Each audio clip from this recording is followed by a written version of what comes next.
game! A game!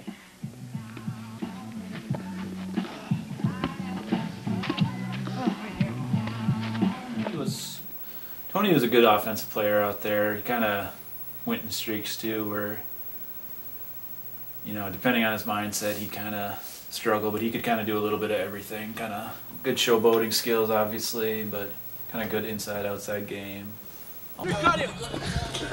Oh, in the funnel, baby! Tony Mensink on offense, he was a good shooter. He was a good ball player down low. You never would have guessed it from his size, but he was one of the stronger players out there. Yeah, he seemed to always have a way to always be dunking the basketball. I mean, everywhere you looked, he was dunking one way or another. Great all-around athlete. Good three-point shooter, but most of his action, he looked to take it down low and throw the dunk in. He was good. he was do or die all the time. We just call him Spark Plug on the court.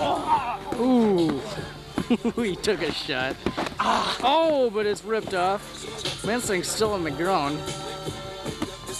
A lot of times it looked like he wasn't going to be able to finish a game running up and down the court that many times, but he'd surprise you.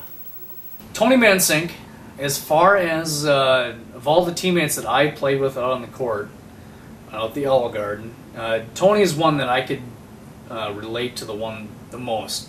You know, some people had Sean Brovel as a teammate.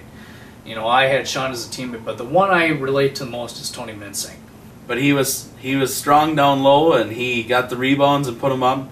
He did a lot of dunking down low, but he could shoot from the outside too, so he had to be careful because he'd pull the trigger from out there and do his fancy dance down the court after he'd make one. One of the good trash talkers of many out there, and a good highlight reel candidate with that guy there, no doubt about it. Yeah, We beat him 2-0, and they're bitching because he 2-1. The reason why they got it, hey, because he cherry picked the whole time. He did all the work. Did we win? But hi, Mom. 1-1. Tony's defense was he didn't play a whole lot of it. Let's put it that way.